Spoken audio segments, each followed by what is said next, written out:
Praise the Lord. ಕರ್ತನ ಪರಿಶುದ್ಧ ನಾಮಕ್ಕೆ ಸ್ತೋತ್ರವಾಗಲಿ. Today it's first day prayer of morning prayer of this year. ಈ ವರ್ಷದ ಮೊದಲನೇ ಮುಂಜಾವಿನ ಪ್ರಾರ್ಥನೆಯಲ್ಲಿ ನಾವೆಲ್ಲರೂ ಸೇರಿಕೊಂಡಿದ್ದೇವೆ.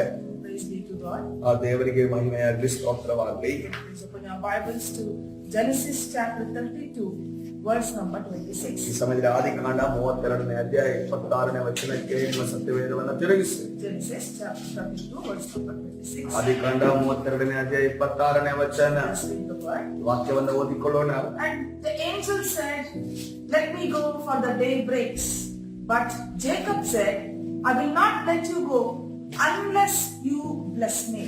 ಆ ಪುರುಷನು ಅಂದರೆ ದೇವದೂತನು ಈ ರೀತಿಯಲ್ಲಿ ಹೇಳುತ್ತಿದ್ದಾನೆ, ನನ್ನನ್ನು ಬಿಡು, ಬೆಳಗಾಗುತ್ತದೆ ಅನ್ನಲು ಯಾಕೋಬನು, ನೀನು ನನ್ನನ್ನು ಆಶೀರ್ವದಿಸದ ಹೊರತು ನಿನ್ನನ್ನು ಬಿಡುವುದಿಲ್ಲ ಅಂದನು. Hallelujah. So this was a conversation happening between Jacob and the angel of the Lord. ಈ ಒಂದು ಮಾತುಕತೆ ಯಾರ ಮಧ್ಯದಲ್ಲಿ ನಡೀತಿದೆ ಎಂದು ನೋಡುವಾಗ ಯಾಕೋಬನು ಮತ್ತು ದೇವದೂತನ ಮಧ್ಯದಲ್ಲಿ ನಡೀತಾ ಇದೆ. Just this one encounter of Jacob with an angel of the Lord changed everything in Jacob's life. ಯಾಕೋಬನು ಈ ದೇವದೂತನ ಜೊತೆ ದೇವರ ಜೊತೆ ಆದಂತ ಒಂದು ಸಂಧಿಸುವಿಕೆ ಇದು ಯಾಕೋಬನ ಜೀವಿತ ಸಂಪೂರ್ಣವಾಗಿ ಬದಲಾಯಿಸಿದ್ದೆಂದು ನಾವು ನೋಡ್ತಾ ಇದ್ದೇವೆ. Certain moments in our life that can change everything in our life. ಸಭೆಯ ಕೆಲವು ವಿಚಾರಗಳು, ಕೆಲವು ಸಂದರ್ಭಗಳು ನಮ್ಮ ಜೀವಿತದಲ್ಲಿ ನಮ್ಮ ಜೀವನವನ್ನೇ ಬದಲಾಯಿಸುತ್ತದೆ.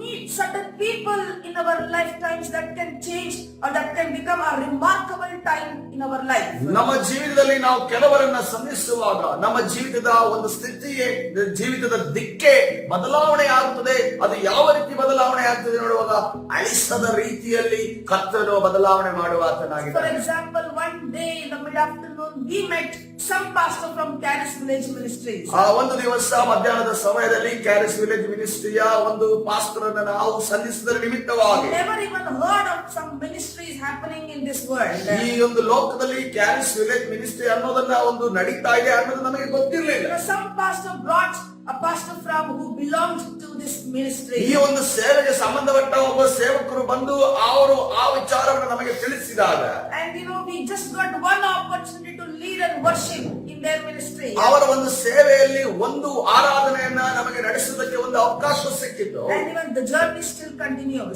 ಈಗಲೂ ಕೂಡ ಆ ಒಂದು ಪ್ರಯಾಣ ಮುಂದುವರಿತಲೇ ಇದೆ.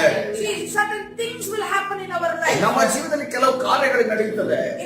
God changes everything in our life. ಆ ಒಂದು ಕಾರ್ಯದ ನಿಮಿತ್ತವಾಗಿ ನಮ್ಮ ಜೀವನವನ್ನೇ ದೇವರು ಬದಲಾವಣೆ ಮಾಡುವ ಆತನಾಗಿದ್ದಾನೆ. Amen. Hallelujah. So happened in Mumbai in some church. Mumbai ಪ್ರಾಂತ್ಯದಲ್ಲಿರುವಂತಹ ಒಂದು ಸಭೆಯಲ್ಲಿ ಈ ರೀತಿಯಲ್ಲಿ ನಡೆಯಿತು. A mother, she brought her son into the church by forcing him.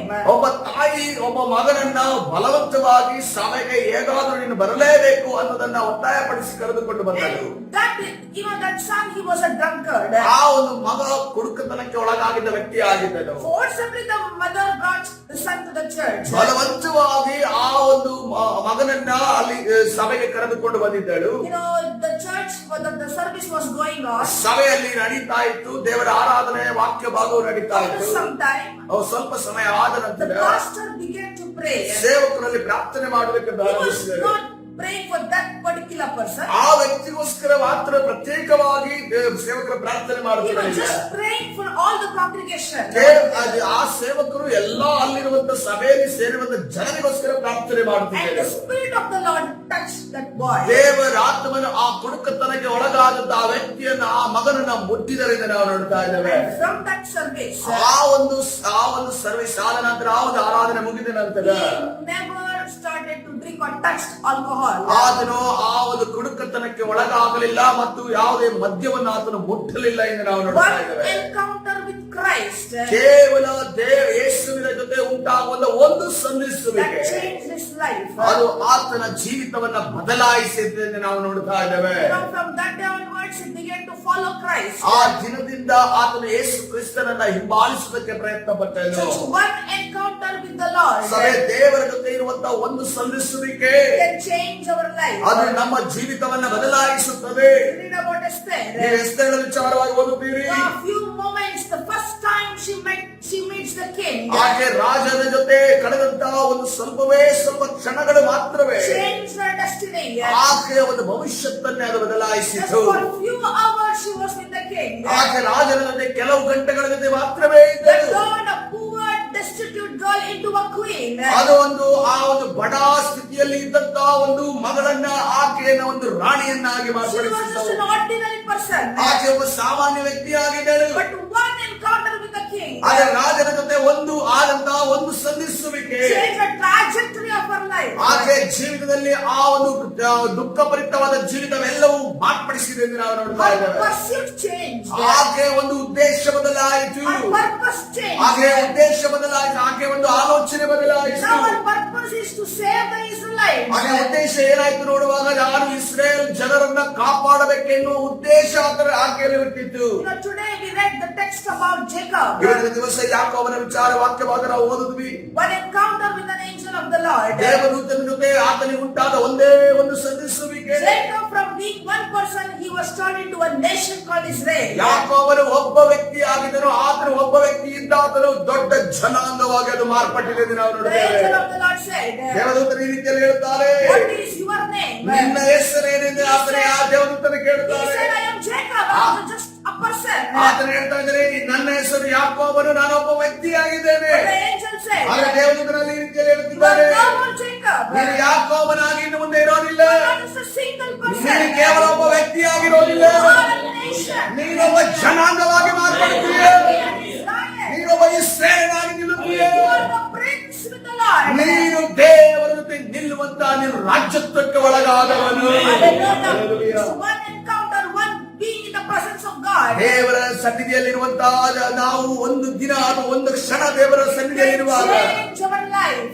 ಅದು ನಮ್ಮ ಜೀವಿತವನ್ನ ಬದಲಾಯಿಸುತ್ತದೆ. This year, ಈ ಒಂದು ವರ್ಷ be in the presence of ನೀವು God. ದೇವರ ಪ್ರಸನ್ನತೆ ಮಧ್ಯದಲ್ಲಿ ಇರ್ರಿ. See God. ದೇವರನ್ನ ಹುಡುಕುವವರಾಗಿರ್ರಿ. One encounter can change these people's life. ಈ ಜನರ ಜೀವಿತವನ್ನ, ಈ ಭಕ್ತರ ಜೀವಿತವನ್ನ ಒಂದು ಸಂಧಿಸುವಿಕೆ ಮಾರ್ಪಡಿಸುವುದಾದರೆ And if you spend time and day after day in the presence of God, ನೀವು ದೇವರ ಸನ್ನಿಧಿಯಲ್ಲಿ ದಿನದಿಂದ ದಿನಕ್ಕೆ, ಸಮಯದಿಂದ ಸಮಯಕ್ಕೆ ಆತನ ಸನ್ನಿಧಿಯಲ್ಲಿ ಕಳೆಯುವುದಾದರೆ how much God can change your life. ದೇವರೆಷ್ಟು ನಿಮ್ಮನ್ನು ಮಾರ್ಪಡಿಸಲು ಶಕ್ತನಾಗಿದ್ದಾನೆ. Let us read what happened in Jacob's life. ಯಾಕೋಬನ ಜೀವಿತದಲ್ಲಿ ಏನ್ ನಡೀತಿದೆ ಓದಿಕೊಳ್ಳೋಣ. That will give us strength and it strengthens our faith. ಅದು ನಮಗೆ ನಮ್ಮ ನಂಬಿಕೆಯನ್ನ Let us ಬಲಪಡಿಸುವಂತದ್ದಾಗಿದೆ. read from Genesis chapter 32, ಆದಿಕಾಂಡ 32ನೇ ಅಧ್ಯಾಯ verses from 24 to 30. 24ರಿಂದ 30 ವಚನಗಳು. We'll read the word. ಈ ಸಮಯ ವಾಕ್ಯವನ್ನು ಓದಿಕೊಳ್ಳೋಣ. So Jacob was left all alone. He was all alone, and there a man wrestled with him until daybreak. ಯಾಕೋಬನು ಒಟ್ಟಿಗನಾಗಿ ಹಿಂದೆ ನಿಂತಿರಲು ಯಾರೋ ಒಬ್ಬ ಪುರುಷನು ಬೆಳಗಾಗುವ ತನಕ ಅವನ ಸಂಗಡ ಹೋರಾಡಿದನು. Verse number 1. When the man saw that he could not overpower Jacob, he struck the socket of Jacob's hip and dislocated it as they wrestled. ಆ ಪುರುಷನು ತಾನು ಗೆಲ್ಲದೆ ಇರುವುದನ್ನು ಕಂಡು ಯಾಕೋಬನ ತೊಡೆಯ ಕೀಲನ್ನು ಹುಟ್ಟಿದ್ದರಿಂದ ಯಾಕೋಬನು ಅವನ ಸಂಗಡ ಹೋರಾಡುತ್ತಿರುವಾಗಲೇ ಅವನ ತೊಡೆಯ ಕೀಲು ತಪ್ಪಿತು. Then the man said, let me go, for it is daybreak. But Jacob replied, I will not let you go unless you bless me. ಆ ಪುರುಷನು ನನ್ನನ್ನು ಬಿಡು, ಬೆಳಗಾಗುತ್ತದೆ ಅನ್ನಲು ಯಾಕೋಬನು ನೀನು ನನ್ನನ್ನು ಆಶೀರ್ವದಿಸಿದ ಹೊರತು ನಿನ್ನನ್ನು ಬಿಡುವುದಿಲ್ಲ ಅಂದನು. Then the man said, what is your name? The man asked. Jacob replied. Then the man said, your name will no longer be Jacob, but Israel, because you have struggled with God and with men, and you have prevailed. ಆ ಪುರುಷನು ನಿನ್ನ ಹೆಸರೇನು ಎಂದು ಕೇಳಿದ್ದಕ್ಕೆ ಅವನು ಯಾಕೋಬನು ಅಂದಾಗ ಅವನು ಯಾಕೋಬನಿಗೆ ಇನ್ನು ಮೇಲೆ ನೀನು ಯಾಕೋಬನೆನಿಸಿಕೊಳ್ಳುವುದಿಲ್ಲ, ದೇವರ ಸಂಗಡಲು ಮನುಷ್ಯರ ಸಂಗಡಲು ಹೋರಾಡಿ ಗೆದ್ದವನಾದುದರಿಂದ ನಿನಗೆ ಇಸ್ರೇಲ್ ಎಂದು ಹೆಸರುಂಟಾಗುವುದು ಎಂದು ಹೇಳಿದನು. Hallelujah. Verse number 29 says, and Jacob requested, please tell me your name. But he replied, why do you ask my name? Then he blessed Jacob there. ಯಾಕೋಬನು ನಿನ್ನ ಹೆಸರನ್ನು ನನಗೆ ತಿಳಿಸಬೇಕು ಸ್ವಾಮಿ ಅಂದಾಗ ಆ ಪುರುಷನು ನನ್ನ ಹೆಸರನ್ನು ವಿಚಾರಿಸುವುದೇಕೆ ಎಂದು ಹೇಳಿ ಅಲ್ಲಿ ಅವನನ್ನು ಆಶೀರ್ವದಿಸಿದನು. Verse number 30. So Jacob named the place Peniel, saying, indeed, I have seen God face to face, and yet my life was preserved. ಯಾಕೋಬನು ನಾನು ದೇವರನ್ನೇ ಪ್ರತ್ಯಕ್ಷವಾಗಿ ನೋಡಿದ್ದೇನಲ್ಲ, ಆದರೂ ನನ್ನ ಪ್ರಾಣ ಉಳಿದದೆ ಅಂದುಕೊಂಡು ಆ ಸ್ಥಳಕ್ಕೆ ಪೆನಿಯೇಲ್ ಎಂದು ಹೆಸರಿಟ್ಟನು. Hallelujah.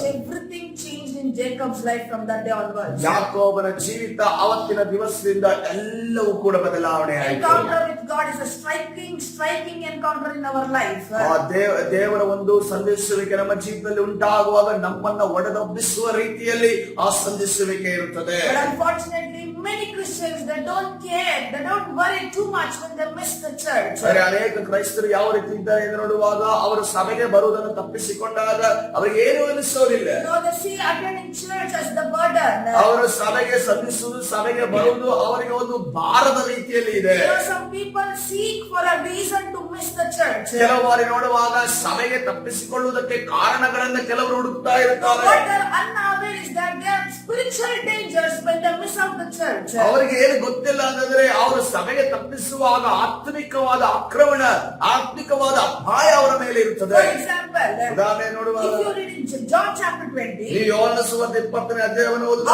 after the resurrection of Christ, ಯೇಸು ಕ್ರಿಸ್ತನು ಅಲ್ಲಿ ಪುನರುತ್ಥಾನವಾದ ನಂತರ Jesus, he appeared to his disciples to strengthen their faith in him. ಯೇಸು ಕ್ರಿಸ್ತನು ತನ್ನ ಶಿಷ್ಯರ ನಂಬಿಕೆಯನ್ನು ಬಲಪಡಿಸುವುದಕ್ಕೋಸ್ಕರವಾಗಿ ಆತನು ಶಿಷ್ಯರನ್ನು ಸಂಧಿಸಲು ಬಂದನು. But Thomas missed that appearance. ಆದರೆ ತೋಮನು ಆ ಒಂದು ಸಂಧಿಸುವಿಕೆ ವ್ಯಕ್ತಿಗಳಲ್ಲಿ ಆತನು ಒಬ್ಬನು ಇರಲಿಲ್ಲ.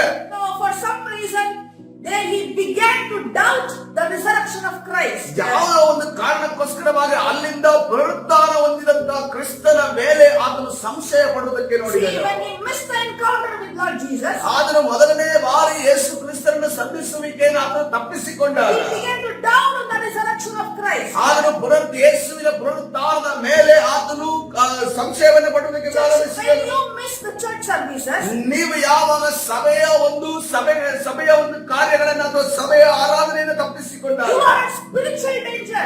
ನೀವು ಆತ್ಮಿಕವಾದ ಆಕ್ರಮಣಕ್ಕೊಳಗಾಗುತ್ತೀರಿ, ಆತ್ಮಿಕವಾದ ಅಪಾಯಕ್ಕೊಳಗಾಗುತ್ತೀರಿ. Maybe for some time you will have the physical protection. ಆ ಸ್ವಲ್ಪ ಸಮಯಗಳ ಕಾಲ ನಿಮಗೆ ಶಾರೀರಿಕವಾದ ಒಂದು ರಕ್ಷಣೆ ಇರುತ್ತದೆ. There will be certain time, certain level of blessing. ಆ ಸ್ವಲ್ಪ ಸಮಯ ಕಾಲ ನಿಮಗೆ ಆಶೀರ್ವಾದವನ್ನು ನೀವು But ಆನಂದಿಸುತ್ತೀರಿ. you don't know you are in spiritual danger. ಆದ್ರೆ ನಿಮಗೆ ಆತ್ಮಿಕವಾಗಿ ಕಣ್ಣಿಗೆ ಕಾಣದ ರೀತಿಯಲ್ಲಿ ನಿಮಗೆ ಯಾವ ರೀತಿಯ ಆಕ್ರಮಣಗಳು, ನಿಮಗೆ ಅಪಾಯಗಳಿಂದ ನಿಮಗೆ So ಗೊತ್ತಾಗೋದಿಲ್ಲ. church, God says for this year you need to seek God. ಈ ಸಭೆ ಈ ಒಂದು ವರ್ಷಕ್ಕೆ ದೇವರು ಹೇಳ್ತಾರೆ, ನೀವು ದೇವರನ್ನ ಹುಡುಕಬೇಕಾಗಿದೆ. Hallelujah. Hallelujah. How do you search or how do you seek God? ನೀವು ಯಾವ ರೀತಿಯಲ್ಲಿ ದೇವರನ್ನ ಹುಡುಕುತ್ತೀರಿ? Encounter with God doesn't mean always seeing God face to face. ದೇವರನ್ನ ನಾನು ನೋಡ್ತೇನೆ, ಸಂಧಿಸ್ತೇನೆ ಎಂದರೆ ಮುಖಾಮುಖಿಯಾಗಿ ಮೋಶೆ ನೋಡಿದ ರೀತಿಯಲ್ಲಿ ದೇವರನ್ನ ನಾವು ನೋಡುತ್ತೇವೆ ಎಂದಲ್ಲ. It is reading the Bible, His word. ಆತನ ವಾಕ್ಯವೆಂದರೆ ದೇವರೇ ಆಗಿದ್ದಾರೆ. ಆತನ ದೇವರ ವಾಕ್ಯವನ್ನು That's ಓದುವುದಾಗಿದೆ. an encounter with God. ಅದು ದೇವರ ಜೊತೆ ಆಗುವಂತ ಸಂಧಿಸುವಿಕೆ ಆಗಿದೆ. When you pray to God, ಯಾವಾಗ ನೀವು ದೇವರಿಗೆ ಪ್ರಾರ್ಥನೆ that's ಮಾಡುತ್ತೀರೋ an encounter with ಅದು God. ದೇವರ ಜೊತೆ ಆಗುವಂತ ಸಂಧಿಸುವಿಕೆ When ಆಗಿದೆ. you simply worship God, ದೇವರಿಗೆ ಯಾವಾಗ ನೀವು ಆರಾಧನೆ that's ಸಲ್ಲಿಸುತ್ತೀರೋ an encounter with ಅದು God. ದೇವರ ಜೊತೆ ಆಗುವಂತ ಸಂಧಿಸುವಿಕೆ ಆಗಿದೆ. This year God says, ದೇವರು ಈ ವರ್ಷ ಈ ರೀತಿಯಲ್ಲಿ ಹೇಳ್ತಿದ್ದಾರೆ, seek God. ನೀವು ದೇವರನ್ನ ಹುಡುಕುವವರಾಗಿರಿ. Escape from the spiritual danger. ಆತ್ಮಿಕವಾದ ಅಪಾಯದಿಂದ, ಆತ್ಮಿಕವಾದ ಗಂಡಾಂತರದಿಂದ ನಾವು ಕಾಪಾಡಿಕೊಳ್ಳಬೇಕಾದರೆ You need to see God. ನಾವು ದೇವರನ್ನ ಹುಡುಕಬೇಕಾಗಿದೆ. You need to be planted in the presence of ನಾವು God. ದೇವರ ಪ್ರಸನ್ನತೆಯ ಮಧ್ಯದಲ್ಲಿ ನಾವು ಬಲವಾಗಿ ನೆಡಲ್ಪಡಬೇಕಾಗಿದೆ. Not being in the presence of ಕೇವಲ God. ದೇವರ ಪ್ರಸನ್ನತೆ ಮಾತ್ರ ಬಿಡೋದು ಮಾತ್ರವಲ್ಲ, Planted and rooted in the presence of God. ನಾವು ದೇವರ ಪ್ರಸನ್ನತೆಯ ಮಧ್ಯದಲ್ಲಿ ಬೇರೂರಿ ನೆಲೆಗೊಳ್ಳಬೇಕಾಗಿದೆ. Hallelujah. Hallelujah. Just when you go back today home, ಇವತ್ತಿನ ದಿವಸ ನೀವು ತಿರುಗಿ ಮನೆಗೆ ಹೋಗುವಾಗ you have got some time or preserve some time for God. ದೇವರಿಗೋಸ್ಕರ ನೀವು ಸಮಯ ಇರೋದಾದ್ರೆ ಅಥವಾ ದೇವರಿಗೋಸ್ಕರ ನೀವು ಸಮಯವನ್ನು ಮೀಸಲಿಡುವುದಾದ್ರೆ Just go and open your Bibles and read His ನಿಮ್ಮ word. ಸತ್ಯವೇದವನ್ನು ತೆಗೆದು ನೀವು ದೇವರ ವಾಕ್ಯವನ್ನು ಓದಿರಿ. Spend some time with God alone. ಸ್ವಲ್ಪ ಸಮಯ ಕಾಲ ದೇವರ ಜೊತೆ ಮಾತ್ರ, ಒಬ್ಬನ ಜೊತೆ ಮಾತ್ರ ಸಮಯವನ್ನು ಕಳೆಯಿರಿ. Jacob was all alone. ಯಾಕೋಬನು ಆತನು ಒಬ್ಬನೇ ಒಂಟಿಯಾಗಿ ನಿಂತಿದ್ದನು. Please go to your rooms and please spend some time with God all alone. ನಿಮ್ಮ ರೂಮ್ಗಳಿಗೆ ಹೋಗಿ, ನಿಮ್ಮ ಕೋಣೆಗಳಿಗೆ ಹೋಗಿ ಕುಳಿತು ದೇವರ ಜೊತೆ ಸ್ವಲ್ಪ ಸಮಯವನ್ನ You ಕಳೆಯಿರಿ. shall have an encounter with God. ನಿಮಗೆ ದೇವರ ಜೊತೆ ಒಂದು ಸಂಧಿಸುವಿಕೆ It ಉಂಟಾಗುತ್ತದೆ. will change your life. ಅದು ನಿಮ್ಮ ಜೀವಿತವನ್ನ ಬದಲಾಯಿಸುತ್ತದೆ. Hallelujah. Praise the Lord. ಕರ್ತನ ಪರಿಶುದ್ಧ ನಾಮಕ್ಕೆ Let's all close our eyes and we shall make a prayer. ಈ ಸಮಯದಲ್ಲಿ ಎಲ್ಲರೂ ಕಣ್ಣುಗಳನ್ನು ಮುಚ್ಚೋಣ, ಪ್ರಾರ್ಥನೆ ಮಾಡೋಣ. Father, in the name of Jesus, ತಂದೆ, ಯೇಸುವಿನ ನಾಮದಲ್ಲಿ Lord, we thank you for the encounter that has changed changed our life thus far. ನಮ್ಮ ಜೀವಿತದಲ್ಲಿ ಇದುವರೆಗೂ ಕರ್ತನೇ ನಿನ್ನ ಸಂದೇಶಕ್ಕೆ ಉಂಟಾದ ಮಾರ್ಪಾಟುಗಳಿಗೋಸ್ಕರ ನಿನಗೆ ಸ್ತೋತ್ರ ಮಾಡ್ತೇವೆ. Lord, we pray that you open our heart to encounter you more and more. ಇವತ್ತಿನ ದಿವಸದಿಂದ ಕರ್ತನೇ ನಮ್ಮ ಜೊತೆ ನಿನ್ನ ಜೊತೆ ನಮಗೆ ಹೆಚ್ಚಿನ ಸಂದೇಶಕ್ಕೆ ಉಂಟಾಗಲಿ ಎಂದು ಪ್ರಾರ್ಥಿಸುತ್ತೇವೆ. Lord, we pray that the rays of your word continue to penetrate our spirit man. ನನ್ನ ಒಳಗಡೆ ಇರುವ ಒಳಗಡೆ ಮನುಷ್ಯನ ಆತ್ಮದ ಮೇಲೆ ನಿನ್ನ ವಾಕ್ಯದ ಕಿರಣಗಳು ಪ್ರಜ್ವಲಿಸಲಿ ಎಂದು ನನ್ನ ಪ್ರಾರ್ಥಿಸುತ್ತೇವೆ. Lord, I decree and declare this year that these your children shall have an encounter with you in different ways that will launch them to the peak of your purpose like Esther. ಈ ಮಕ್ಕಳು ಯಾವ ರೀತಿಯ ಸಂದೇಶವಿಗೆ ನಿನ್ನ ಜೊತೆ ಉಂಟಾಗಬೇಕಾದರೆ ಎಸ್ತೇರಳ ಜೀವಿತದಲ್ಲಿ ಉಂಟಾದ ಆ ಉತ್ತುಂಗದ ಒಂದು ಸಂದೇಶವಿಗೆ ಉಂಟಾಗಿ ಅವರ ಜೀವಿತದಲ್ಲಿ ಒಂದು ದೊಡ್ಡ ಕಾರ್ಯಗಳು ನಡೆಯುವುದಾಗಲಿ. Bless all your children. ಕರ್ತನೇ ಎಲ್ಲರ ಮೇಲೆ ಆಶೀರ್ವಾದ ಮಾಡು. In their workplaces, ಎಲ್ಲರ ಒಂದು ಉದ್ಯೋಗದ ಸ್ಥಳದಲ್ಲಿ, in their family, in their ಅವರ house. ಕುಟುಂಬದ ಸ್ಥಳದಲ್ಲಿ, ಕುಟುಂಬದ ಸ್ಥಳದಲ್ಲಿ, ಅವರ ಹೋಗುವಂತ ಜಾಗದಲ್ಲಿ In Jesus' name we pray. Yesu